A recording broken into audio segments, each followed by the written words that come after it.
Welcome students. Impact academy Hisar पर आपका स्वागत है। आज हम एक इम्पोर्टेंट टॉपिक की बात करेंगे जो बीएससी एग्रीकल्चर के लिए वेरी वेरी इंपॉर्टेंट है। Topic name is definition and statement of a cell.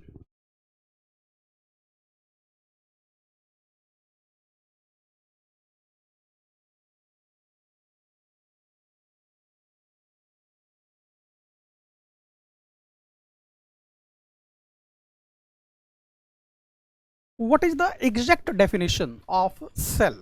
Cell can be defined in different ways, but exact definition according to NCERT, we can say standard definition of a cell is the smallest fundamental structural and functional unit of all living organisms, whether it is eukaryotic or prokaryotic, or whether it is unicellular or multicellular.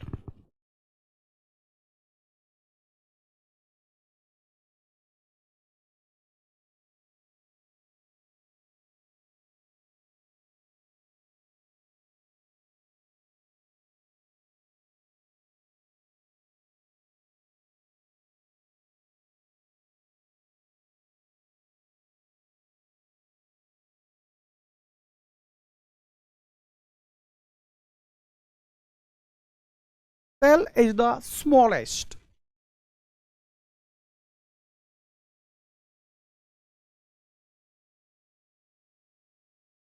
fundamental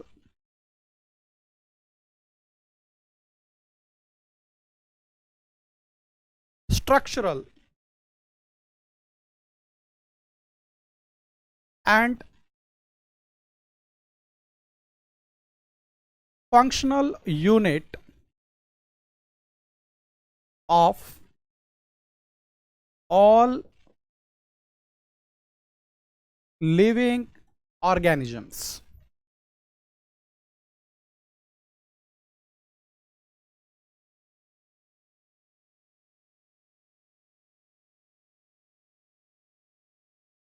Whether it is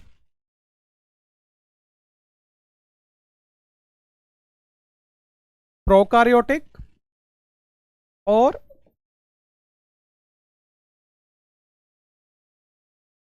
eukaryotic,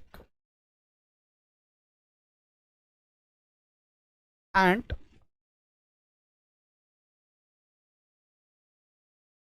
whether it is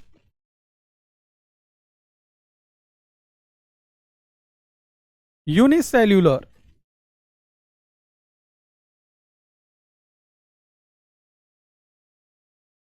और multicellular.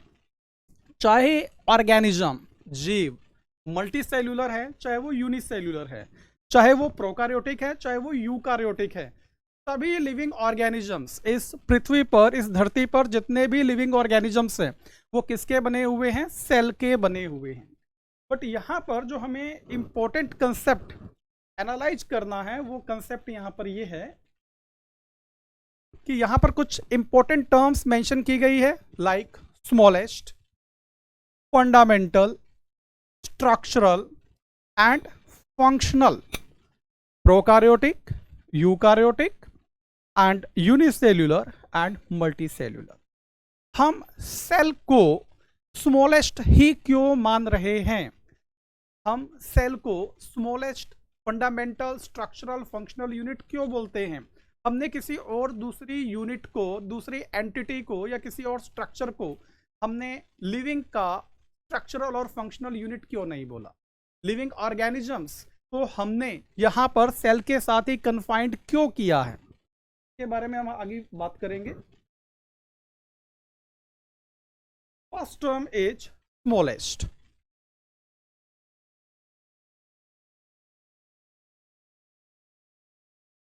We know cell is a microscopic structure. Cell is a microscopic structure. Microscopic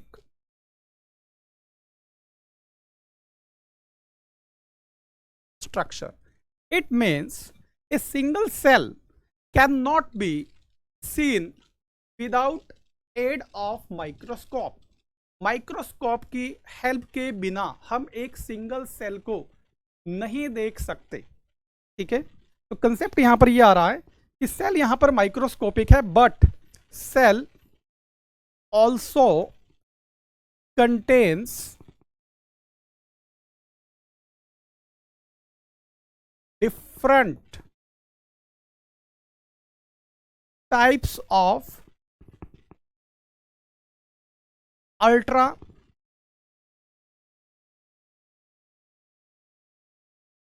microscopic structures like mitochondria,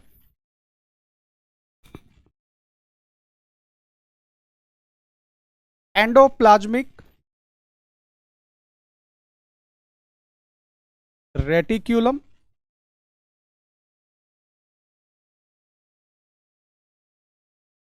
Golgi body,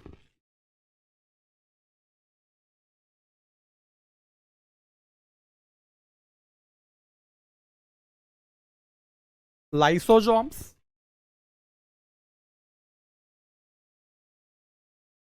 nucleus,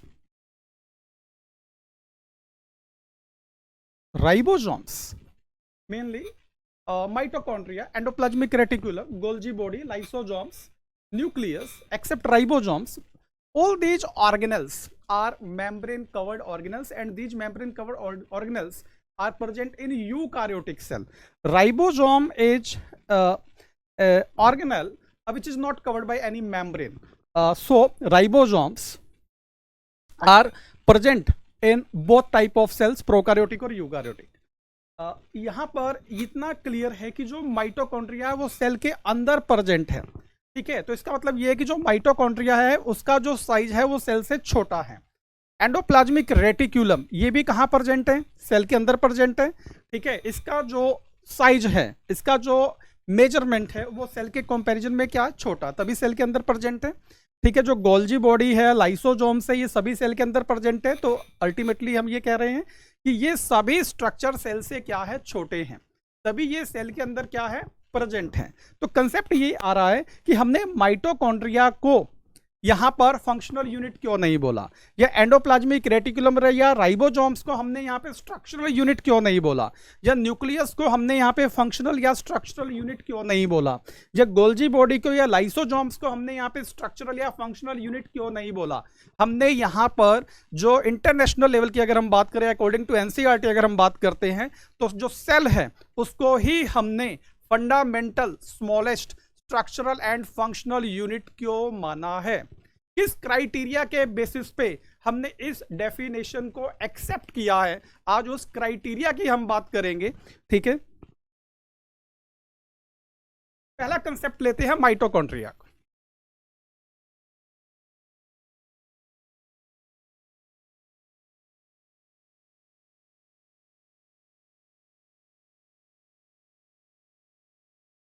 mitochondria को generally हम power house of cell बोलते हैं. Mitochondria is generally known as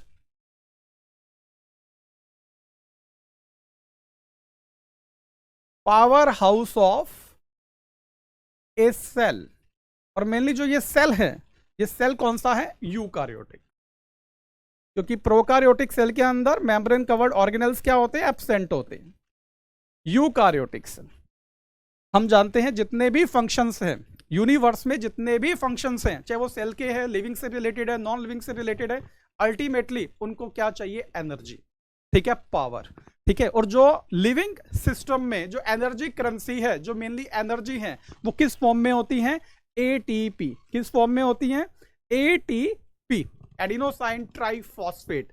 और living system में जो ATP का formation है, और मेनली यूकैरियोटिक सेल में वो कौन करता है, यहाँ पे माइटोकॉन्ड्रिया एरोबिक रेस्पिरेशन के थ्रू कर रहा है. ठीक है, तभी हमने माइटोकॉन्ड्रिया को क्या बोला गया है, power house of cell.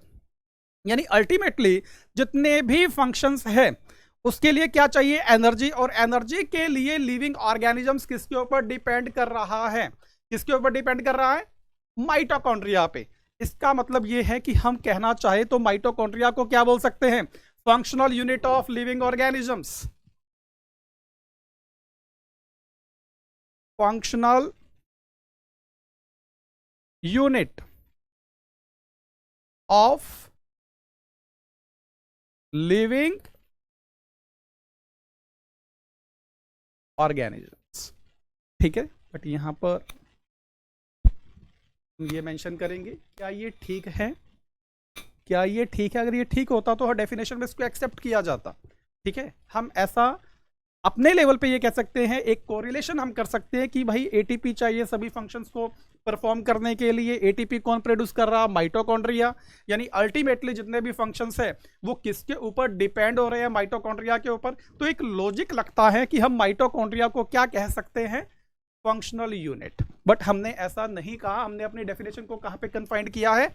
Cell पे। सेल को हमने क्या बोला है? स्मॉलेस्ट। हमने सेल से छोटे यूनिट की साइड हमने मूव नहीं किया। सेकेंड जो एस्पेक्ट्स हम डिस्कस कर सकते हैं वो है एंडोप्लाज्मिक रेटिकुलम। Endoplasmic reticulum. और एंडोप्लाज्मिक रेटिकुलम में भी मेनली टू टाइप्स आता है, smooth endoplasmic reticulum and rough endoplasmic reticulum. Smooth endoplasmic reticulum and rough endoplasmic reticulum. Smooth endoplasmic reticulum mainly क्या सिंथेसाइज कर रहा है? यहां पर लिपिड्स प्लस में स्टीरॉइड्स, जितने भी स्टीरॉइड्स हार्मोन हैं, ठीक है, लाइक टेस्टोस्टेरोन है, एस्ट्रोजन है। रफ एंडोप्लाज्मिक रेटिकुलम की अगर हम बात करते हैं तो वो क्या सिंथेसाइज कर रहा है? यहाँ पे प्रोटीन्स। और आप जानते हैं प्रोटीन्स का हमारी बॉडी में क्या रोल है? ये हॉर्मोन्स का काम भी कर रहा है। ठीक है, जो प्रोटीन्स है वो हॉर्मोन्स की फॉर्म में भी वर्क करते हैं, लाइक पेप्सिन है, इंसुलिन है, ग्लूकागोन है। ठीक है, अगर हम बात करते हैं यहाँ पे ये एंजाइम्स का काम भी करते हैं। ठीक है, almost all enzymes are proteinaceous in nature except ribozymes. Third अगर हम बात करते हैं तो ये स्ट्रक्चरल प्रोटीन्स की भी बात कर रहे हैं। किसकी बात कर रहे हैं? Structural proteins. किसकी बात कर रहे हैं यहाँ पे? Structural proteins. इट मीन्स जो हमारी बॉडी है, हमारी बॉडी में जो मसल्स हैं, ठीक है, अल्टीमेटली मसल्स किसका बना हुआ है? या किसी भी लिविंग ऑर्गेनिजम्स की हम बात करते हैं, जो मसल्स है वो क्या है? प्रोटीन। ठीक है, और अल्टीमेटली वो किसका बना हुआ? स्ट्रक्चरल प्रोटीन का। अगर structural protein endoplasmic reticulum form कर रहा तो फिर हमने एंडोप्लाज्मिक रेटिकुलम को या रफ एंडोप्लाज्मिक रेटिकुलम को स्ट्रक्चरल यूनिट क्यों नहीं कहा? ठीक है, यहाँ पे हम लॉजिक एसोसिएट कर सकते हैं, कोरिलेट कर रहे हैं इनके फंक्शंस के साथ। बट हमें ये क्लियर है कि हमने सेल को ही क्या माना है यहाँ पे? Smallest fundamental structural and functional unit. किस बेसिस पे माना है? क्या क्राइटेरिया ये डेफिनेशन सेटिस्फाई कर रहा है? उस क्राइटेरिया को हमें यहाँ पे समझना है। तो उसके लिए इन सबके साथ कोरिलेशन हमारा क्या होता है? नेसेसरी है, ताकि हमारी जो अंडरस्टैंडिंग है सेल के डेफिनेशन के साथ या आगे जितने भी कंसेप्ट्स आएंगे वो अभी से क्या हो जाए? क्लियर हो जाए। नेक्स्ट सबसे इंपॉर्टेंट कंसेप्ट यहां पर आ रहा है न्यूक्लियस। राइबोसोम्स को भी हम स्ट्रक्चरल यूनिट बोल सकते हैं, क्योंकि राइबोसोम्स को हम अल्टीमेटली क्या बोलते हैं? Protein factory. क्या बोलते हैं? Protein factory. फिर भी हमने राइबोसोम्स को यहाँ पे structural unit of all living organisms नहीं बोला। राइबोसोम्स एक ऐसा सेल्यूलर ऑर्गेनल्स हैं जो मेम्ब्रेन से कवर्ड नहीं है, और all types of cells means eukaryotic as well as prokaryotic दोनों टाइप की सेल्स के अंदर क्या ये प्रेजेंट है। न्यूक्लियस की अगर हम बात करते हैं, it is a very very important prominent cellular organelle. ये बहुत ही इंपॉर्टेंट सेल्यूलर ऑर्गेनल है। ऐसा इसलिए कहा जा रहा है क्योंकि इसके अंदर जो मटेरियल है वही अल्टीमेटली एक लिविंग ऑर्गेनिज्म के फेट को क्या करता है? डिसाइड करता है। ठीक है, और इस मटेरियल का नाम क्या है? DNA, deoxy ribo nucleic acid means genetic material. अब हम बात करेंगे यहां पे कुछ और बेसिक कंसेप्ट्स की, like anatomy,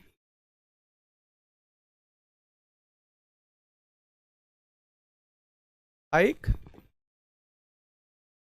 morphology, like physiology, like biochemistry. Yes, anatomy means internal structure. Anatomy means internal structure. Means जैसे हम बात करते हैं कि हमारी बॉडी में कितनी बोन्स हैं, ठीक है, हमारे हार्ट में कितने चैम्बर है, कितना चैम्बर हार्ट है ह्यूमन के अंदर, रेप्टाइल्स में कितने चैम्बर है, एव्स में कितना है, फ्रॉग में, एम्फीबियंस में कितना है, फिशेज में कितना है, बोनी फिशेज में कितना है, कार्टिलेजिनस फिशेज में कितना है, कॉन्ट्रिस्थिस है, ऑस्टिस्थिस है, एम्फीबियंस है, रेप्टाइल्स है, एव्स है, मैमल्स है, ठीक है, सभी में जो हार्ट है एक पर्टिकुलर स्ट्रक्चर है जो पंपिंग ऑर्गन है, ठीक है, ब्लड को फ्लो प्रोवाइड करता है, ठीक है. जैसे हम फिश की बात करते हैं तो उसमें 2 चैम्बर है, एम्फीबियन में 3 चैम्बर है, रेप्टाइल्स में क्रोकोडाइल को छोड़ के सभी में 3 चैम्बर है, क्रोकोडाइल में 4 चैम्बर है, एव्स में 4 चैम्बर है, मैमल्स के अंदर 4 चैम्बर है, ठीक है. मींस जो इंटरनल स्ट्रक्चर है, आई का इंटरनल स्ट्रक्चर क्या है, ब्रेन का इंटरनल स्ट्रक्चर क्या है, लंग्स की हम बात कर सकते हैं, डाइजेस्टिव सिस्टम की हम बात कर सकते हैं, जितने भी डिफरेंट टाइप के हमारी बॉडी के अंदर ऑर्गन सिस्टम्स हैं. अल्टीमेटली जो इंटरनल स्ट्रक्चर है कि ह्यूमन में जो हार्ट है वो 4 चैम्बर है, एव्स में 4 चैम्बर हैं, रेप्टाइल्स में एक्सेप्ट क्रोकोडाइल 3 चैम्बर है, एम्फीबियंस में 3 चैम्बर है. ये कौन डिसाइड कर रहा है, इंटरनल स्ट्रक्चर कौन डिसाइड कर रहा है? तो हमारा जो आंसर आता है वो क्या है, डीएनए. कैट का जो स्ट्रक्चर है वो काउ से डिफरेंट है, काउ का जो स्ट्रक्चर है वो लॉयन से डिफरेंट है, लॉयन का जो स्ट्रक्चर है वो ह्यूमन से डिफरेंट है, बिकॉज ऑफ डीएनए.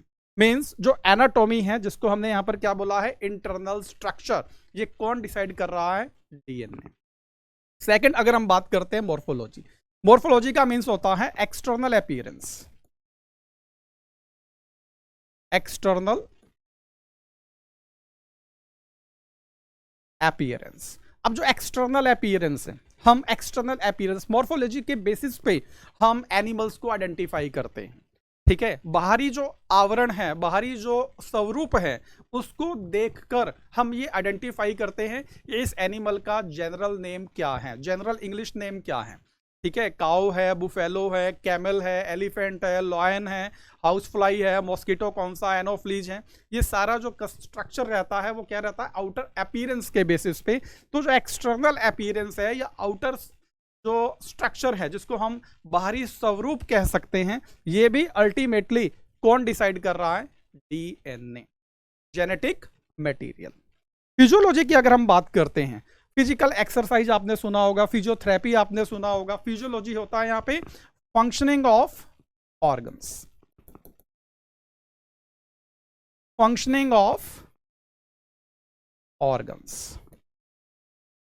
अगर हम जनरली बात करते हैं कि ह्यूमन के रिगार्डिंग हम बात करते हैं, ह्यूमन में जो main nitrogenous waste material kidney के थ्रू एक्सक्रीट आउट किया जा रहा है वो क्या है, यूरिया, ठीक है. अगर हम बात करते हैं इंसेक्ट्स की या बर्ड्स की, ठीक है, उनको अपनी बॉडी के वेट को क्या करना, लाइट रखना है, ठीक है, हल्का रखना, ताकि वो फ्लाइट में क्या हो, प्रॉब्लम क्रिएट ना करे, ठीक है, फ्लाई एडेप्टेशन है उनका. तो अल्टीमेटली उनमें वाटर कंजर्वेशन का कंसेप्ट आता है, वो ज़्यादा पानी नहीं पी सकते अपने बॉडी को, अपने बॉडी वेट को कम रखने के लिए. तो अल्टीमेटली उसमें जो वेस्ट नाइट्रोजनस वेस्ट मटेरियल रहने वाला है वो यहाँ पर क्या रहने वाला है, यूरिक एसिड, ठीक है. और अगर हम फिश की बात करते हैं, एक्वेटिक ऑर्गेनिजम्स की बात करते हैं, जनरली यहाँ पे मैं एक वर्ड यूज कर रहा हूँ, जनरली, सभी में नहीं, जनरली जो nitrogenous waste material excrete out किया जा रहा है वो मेन जो मटेरियल है नाइट्रोजनस वेस्ट मटेरियल वो कौन सा रहने वाला है, अमोनिया. कंसेप्ट ये है कि जो हमारी बॉडी में डिफरेंट टाइप के जो ऑर्गन सिस्टम है उनकी जो फंक्शनिंग है वो भी अल्टीमेटली कौन डिसाइड कर रहा है, एंजाइम्स, हार्मोन्स. और एंजाइम्स, हार्मोन्स कैसे बनेंगे, कितनी अमाउंट में बनेंगे, अल्टीमेटली जो ये सारी इंफॉर्मेशन है वो कहाँ स्टोर होती है, डीएनए में. कहाँ स्टोर होती है, वो डीएनए के अंदर, डीएनए में स्टोर है. तो मींस जो फंक्शनिंग है, जो फिजियोलॉजी है, हमारी बॉडी का टेम्परेचर कितना, 37 डिग्री सेल्सियस के अप्रॉक्स है, ठीक है. अगर हम बात करते हैं यहाँ पे बुफेलो की बॉडी का टेम्परेचर क्या है, डॉग की बॉडी का टेम्परेचर क्या है, ठीक है, जो हम फ्रॉग है उसकी बॉडी का टेम्परेचर क्या है. अगर कभी भी आपने छुआ होगा, उसको टच किया होगा, तो अल्टीमेटली उनकी बॉडी का टेम्परेचर ना तो बहुत ज़्यादा कोल्ड मिलने वाला और ना ही बहुत ज़्यादा हॉट या वार्म मिलने वाला, यानी उनकी बॉडी का टेम्परेचर भी अप्रोक्सीमेटली 35 टू 40 डिग्री सेल्सियस के बीच में ही आपको मिलेगा। इसका मतलब ये है कि जो एंजाइम्स हैं वो एक पर्टिकुलर टेम्परेचर पे ही काम करते हैं। जैसे हम फीवर में देखते हैं, ठीक है, जैसे हमें क्या होता है, फीवर होता है, तो फीवर में हमारी बॉडी की फंक्शनिंग इंक्रीज होती है या डिक्रीज होती है? नेचुरल आंसर क्या रहेगा कि हमारी बॉडी की जो फंक्शनिंग है, एफिशिएंसी है, वो क्या होती है, डाउन चली जाती है। अल्टीमेटली जो फंक्शन है हमारी बॉडी का, वो भी कौन कंट्रोल कर रहा है यहाँ पर? डीएनए। जब यहाँ पर एनाटॉमी डीएनए कंट्रोल कर रहा है, ठीक है, मॉर्फोलॉजी यहाँ पे जो एक्सटर्नल अपीयरेंस है वो डीएनए कंट्रोल कर रहा है, जो यहाँ पे फिजियोलॉजी है, फंक्शन जो हमारी जो ऑर्गन सिस्टम के फंक्शंस है, वो अल्टीमेटली यहाँ पे डीएनए कंट्रोल कर रहा है। अगर हम बायोकेमिस्ट्री की बात करते हैं कि हमारी बॉडी में डिफरेंट टाइप के जो यहाँ पर और जो ऑर्गन सिस्टम है वो अलग अलग तरीके के एंजाइम्स, हार्मोन्स प्रोड्यूस कर रहे हैं। जैसे हम बात करते हैं यहाँ पे पेंक्रियाज की हम बात करें तो वो कौन सा हार्मोन प्रोड्यूस कर रहा है? यहाँ पे इंसुलिन, ठीक है। दूसरा यहाँ पर क्या है? ग्लूकागोन, ठीक है। ये केमिकल है, केमिकल, इसको हम जनरली क्या बोलेंगे? बायोकेमिकल। क्यों? क्योंकि ये लिविंग सिस्टम्स में प्रोड्यूस हो रहा है। Bio means life, living, life के साथ एसोसिएटेड है ये केमिकल, हमारी बॉडी में है, ठीक है। तो कंसेप्ट यहाँ पे है कि इंसुलिन का स्ट्रक्चर क्या होगा, इसमें कितने अमीनो एसिड होंगे, प्राइमरी स्ट्रक्चर होगा, सेकेंडरी होगा, टर्चरी होगा, ठीक है। ग्लूकागोन की अगर हम बात करते हैं, ठीक है, तो कंसेप्ट यहाँ पर ये आ रहा है कि जो इनका स्ट्रक्चर है, इनकी जो फॉर्मेशन है बायोकेमिकल्स की, वो भी यहाँ पे कौन कंट्रोल कर रहा है? डीएनए। जब यहाँ पर एनाटॉमी, मॉर्फोलॉजी, फिजियोलॉजी, बायोकेमिस्ट्री, सब कुछ डीएनए कंट्रोल कर रहा है, फंक्शनिंग भी कंट्रोल कर रहा है और स्ट्रक्चर को भी ये कंट्रोल कर रहा है, तो फिर और डीएनए कहाँ प्रेजेंट है? न्यूक्लियस में। न्यूक्लियस कहाँ प्रेजेंट है? सेल में। यानी जो डीएनए है वो सेल के कंपैरिजन में, या न्यूक्लियस जो है वो सेल के कंपैरिजन में क्या है? छोटा है, क्योंकि वो सेल के अंदर प्रेजेंट है। अल्ट्रा स्ट्रक्चर इनको हम बोलते हैं। तो कंसेप्ट यहां पर ये आता है कि हमने फिर डीएनए को स्ट्रक्चरल और फंक्शनल यूनिट ऑफ लाइफ या ऑल लिविंग ऑर्गेनिजम्स क्यों नहीं बोला? हमने अपनी डेफिनेशन को, जिसको हम standard definition of a cell बोल रहे हैं, ठीक है, तो हमने अपने डेफिनेशन को यहाँ पे सेल पे ही क्यों कन्फाइंड किया गया है? सेल को ही हमने यहाँ पे स्ट्रक्चरल और फंक्शनल यूनिट, वो भी यहाँ पे कौन सा वर्ड यूज किया? Smallest, smallest fundamental structural and functional unit. जबकि हम यहाँ पर देख रहे हैं कि जो अल्ट्रा स्ट्रक्चर हैं, ठीक है, वो भी स्ट्रक्चर और फंक्शन को कंट्रोल कर रहे हैं, उनके बिना ये चीजें पॉसिबल नहीं है। अब कंसेप्ट यहाँ पर आता है किस बेसिस पे हमने अपनी डेफिनेशन को सेल तक ही कन्फाइंड किया है, उस क्राइटेरिया की अब हम बात करेंगे। इन कोरिलेशन से आपको कुछ क्लियर हुआ होगा, ठीक है। तो आगे हम बात करते हैं यहाँ पे जो हमारी मेन डेफिनेशन थी, सेल इज द स्मॉलेस्ट। एक तो ये टर्म्स आ रहा था, दूसरा हमने क्या बोला था? फंडामेंटल। फंडामेंटल का मतलब यहां पर है बेसिस, कि पूरी अर्थ पर जो लाइफ का बेसिस है वो ही क्या है? सेल। और सेल को हमने क्या बोला यहाँ पे? स्मॉलेस्ट। सबसे पहले हमने कौन सा वर्ड यूज किया यहाँ पे? स्ट्रक्चरल। और इसके बाद हम क्या वर्ड यूज कर रहे हैं? Functional. Structural and functional. Structural and functional. Structure होगा तभी वो फंक्शन परफॉर्म करेगा, ठीक है। तो structural and functional unit of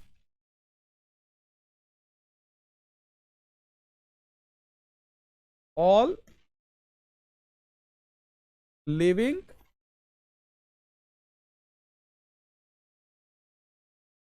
organism. अब जो बेसिक क्राइटेरिया उसकी हम बात करेंगे। यहां पर हम एक एग्जाम्पल ले रहे हैं अमीबा का।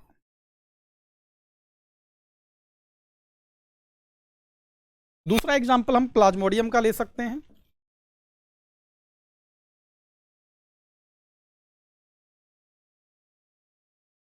तीसरा एग्जाम्पल हम पैरामीशियम का ले सकते हैं।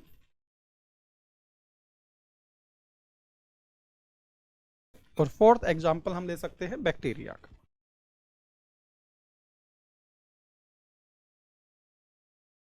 यहां पर इनको देख के हम ये क्लियरली बोल सकते हैं कि जो अमीबा, प्लाज्मोडियम और पैरामीशियम हैं, ये तीनों किसके एग्जाम्पल हैं? यूकारियोटिक। यूनिसेल्यूलर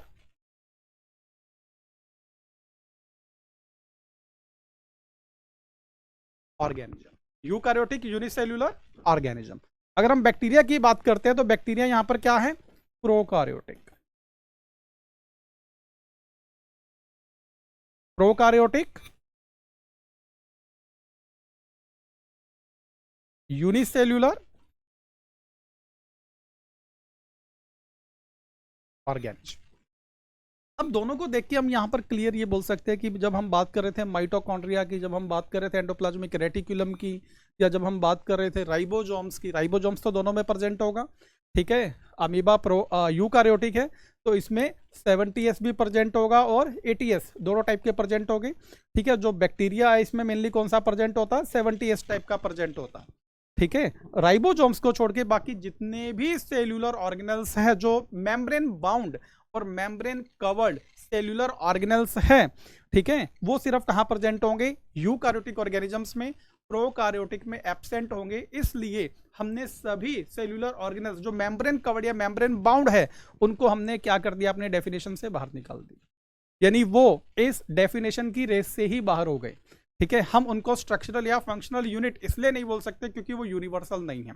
यूनिवर्सल वर्ल्ड का मतलब यहां पर ये है कि वो यूकारियोटिक में तो प्रेजेंट है बट प्रोकारियोटिक पे वो प्रेजेंट नहीं है। इसका मतलब ये है कि वो सभी लिविंग ऑर्गेनिजम्स, क्योंकि यहां पर हम जो वर्ड यूज कर रहे हैं डेफिनेशन में वो क्या? ऑल लिविंग ऑर्गेनिजम्स, चाहे वो प्रोकारियोटिक है चाहे वो यूकारियोटिक है, ठीक है। वो यूकारियोटिक में तो है बट प्रोकारियोटिक में नहीं है। तो यहां पर इस डेफिनेशन, क्योंकि हमने यहां पर ऑल लिविंग ऑर्गेनिजम्स के अकॉर्डिंग स्ट्रक्चरल और फंक्शनल यूनिट को क्या करना है? डिफाइन करना। क्लियर है यहां पे, ठीक है। दूसरा कंसेप्ट यहां पर आता है डीएनए का। डीएनए दोनों में प्रेजेंट होता है, चाहे वो प्रोकारियोटिक है चाहे वो यूकारियोटिक है, ठीक है। अगर न्यूक्लियस की हम बात करें तो न्यूक्लियस भी सभी में प्रेजेंट है, बट प्रोकारियोटिक सेल के केस में जो न्यूक्लियस है, ठीक है, वहां पर न्यूक्लियस ट्रू न्यूक्लियस नहीं है, वहां न्यूक्लियर एनवलप क्या है? एब्सेंट है। बट यूकारियोटिक सेल में न्यूक्लियर एनवलप क्या है? प्रेजेंट है। इसलिए हमने इस न्यूक्लियस को क्या बोला यहां पे? ट्रू न्यूक्लियस और एडवांस्ड न्यूक्लियस। तो कंसेप्ट यहां पर ये आ रहा है कि जो अमीबा है, प्लाज्मोडियम है, पैरामीशियम है, ये यूकारियोटिक यूनिसेल्यूलर ऑर्गेनिज्म है और हम इनको ऐसे भी बोल सकते हैं कि ये सिंगल लिविंग सेल है। सिंगल लिविंग सेल है, यानी एक सेल को यहां पर हम जो यूनिसेल्यूलर ऑर्गेनिज्म है वो अपने आप में किसको रिप्रेजेंट कर रहा है? एक सिंगल सेल को। जब एक सिंगल सेल को ये रिप्रेजेंट कर रहा है तो इसका मतलब ये है कि जो लिविंग सिस्टम है वो अपने फंक्शन परफॉर्म करेगा, मींस वो अपना नंबर इंक्रीज करेगा बाय रिप्रोडक्शन। उसमें डाइजेशन की प्रोसेस होगी क्योंकि एनर्जी चाहिए और एनर्जी अल्टीमेटली कहां से आ रहा है? डाइजेशन से, ठीक है। डाइजेशन है यानी उसमें इनपुट जा रहा है तो आउटपुट यानी वेस्ट मटेरियल भी बाहर निकलेगा। और रेस्पिरेशन, ठीक है, जो और एरोबिक जो ऑर्गेनिजम्स हैं, ठीक है, अल्टीमेटली उनको क्या चाहिए? एटीपी फॉर्म करने के लिए क्या चाहिए? Aerobic respiration. और एरोबिक रेस्पिरेशन जहां भी है वहां पर क्या वर्ड आएगा? रेस्पिरेशन, क्योंकि अल्टीमेटली क्या वहां गैसियस एक्सचेंज है, ठीक है। ऑक्सीजन का वहां पे कंजम्पशन हो रहा है, ऑक्सीजन यूज की जा रही है और कार्बन डाइऑक्साइड को प्रोड्यूस करके रिलीज किया जा रहा है, ठीक है। और कार्बन डाइऑक्साइड हमारे लिए भी या सभी लिविंग ऑर्गेनिज्म जो एरोबिक इन कंडीशन है, ठीक है, वो सभी उनके लिए क्या है? Waste material. तो कंसेप्ट यहां पर ये आ रहा है कि ये सिंगल सेल भी है। यूनिसेल्यूलर ऑर्गेनिज्म तो है बट अपने आप में क्या है? एक सिंगल सेल। और सिंगल सेल लाइफ के सभी इंपॉर्टेंट फंक्शन है वो परफॉर्म कर रहा है इंडिपेंडेंटली। अगर हम सेल से बाहर डीएनए को एक्सट्रैक्ट करते हैं तो वो डीएनए नॉन फंक्शनल हो जाएगा। डीएनए तभी तक फंक्शनल है जब तक वो कहां प्रेजेंट है? सेल के अंदर। कौन सी सेल के अंदर? लिविंग कंडीशन में जो सेल है, लिविंग सेल जिसको हम बोल सकते हैं। अगर हम अपनी बॉडी से कोई सेल आइसोलेट करेंगे तो जनरली वो सेल क्या हो जाएगा? नॉन लिविंग, अगर उसको हम कल्चर मीडियम प्रोवाइड नहीं करते, ठीक है। तो यहां पर जो अमीबा है वो नेचर में प्रेजेंट है, ठीक है। प्लाज्मोडियम है वो नेचर में प्रेजेंट है, नेचुरल कंडीशन में प्रेजेंट है। पैरामीशियम है ये नेचुरल कंडीशन में प्रेजेंट है, ठीक है। और नेचुरल कंडीशन में एक सिंगल सेल रेस्पिरेशन भी कर रहा है, डाइजेशन भी कर रहा है, एक्सक्रीशन भी कर रहा है और साथ के साथ रिप्रोडक्शन भी कर रहा है। मींस वो अपने पॉपुलेशन को भी क्या कर रहा है? इंक्रीज, ठीक है, तो यहां पर कंसेप्ट ये आ रहा है कि जो लाइफ है, ठीक है, वो कहाँ इंडिपेंडेंट वे में पॉसिबल है, only and only eight the cellular level. अगर हम सेल से छोटे लेवल पे जाएंगे, जो सेल के अंदर अल्ट्रा स्ट्रक्चर प्रेजेंट है, वहां पर इंडिपेंडेंट वे में लाइफ एग्जिस्ट नहीं करता। अगर किसी भी सेल्यूलर ऑर्गेनल को हम सेल से बाहर निकालेंगे, ठीक है, तो अल्टीमेटली वो ऑर्गेनल क्या हो जाता है, नॉन फंक्शनल। ठीक है, डीएनए को भी अगर हम बाहर निकालते हैं तो डीएनए भी क्या हो जाएगा, नॉन फंक्शनल। यानी जो ये अल्ट्रा सेल्यूलर स्ट्रक्चर है, ये तभी तक कंडीशंस में फुलफिल करेगा, तभी ये अपना काम करेंगे, तभी ये अपना फंक्शंस परफॉर्म करेंगे, जब तक ये कहां प्रेजेंट है, सेल के अंदर। ठीक है, तो यहां पर हम जो क्राइटेरिया है वो मेंशन कर रहे हैं। क्राइटेरिया क्या, जिसके बेसिस पे हमने सेल को क्या बोला है, smallest fundamental structural and functional unit of all living organisms. ठीक है, क्योंकि जो प्रोकैरियोटिक ऑर्गेनिज्म है वो भी किसका बना है, सेल का। जो यूकैरियोटिक ऑर्गेनिज्म है वो भी किसका बना है, सेल का। जो यूनिसेल्युलर ऑर्गेनिज्म है वो भी किसका बना है, सेल का। और जो मल्टी सेल्युलर ऑर्गेनिज्म है वो भी किसका बना है, सेल का। तो कंसेप्ट यहां पर आ रहा है, life is only and only possible. यहां पर हम ये क्लियर करेंगे, स्मॉलेस्ट की बात की जा रही है। ठीक है, इन द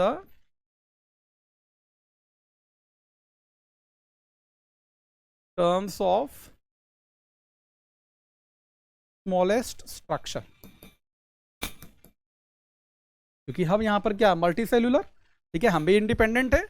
ठीक है, हमारे में भी लाइफ क्या है, इंडिपेंडेंट वे में एग्जिस्ट कर रहा है, बट हम क्या, मल्टी सेल्यूलर। बात हम कर रहे हैं यहाँ पे स्मॉलेस्ट की। तो स्मॉलेस्ट में यहाँ पर हम कहाँ कन्फाइन हो रहे हैं, सेल पे। तो life is only and only possible at the cellular level, at the cellular level, in the independent way और मैनर। ठीक है, अगर हम सेल से और छोटे लेवल पे जाते हैं, लाइक माइटोकॉन्ड्रिया या दूसरे सेल्यूलर ऑर्गेनल्स जो सिर्फ कहां प्रेजेंट है, यूकैरियोटिक सेल में, तो वहां पर एक लिमिटेशन आता है कि वो सभी लिविंग ऑर्गेनिजम्स में प्रेजेंट नहीं है, क्योंकि ये जो मेम्ब्रेन कवर्ड ऑर्गेनल्स हैं, ये सिर्फ कहां प्रेजेंट होते हैं, यूकैरियोटिक सेल। ठीक है, तो यहाँ पे एक यूनिवर्सल जो टर्म है वो एक लिमिटेशन क्रिएट करता है। और डेफिनेशन क्या होती है, हमेशा यूनिवर्सल। डेफिनेशन क्या होती है, यूनिवर्सल, यानी वो सभी के ऊपर क्या हो, अप्लाई हो। ठीक है, in each and every condition equally. तो कंसेप्ट यहां पर ये आ रहा है कि हम सेल से नीचे अगर किसी लेवल पे जाएंगे तो वो यूनिवर्सल एक लिमिटेशन आ रहा है कि वो सभी में प्रेजेंट नहीं है कुछ स्ट्रक्चर।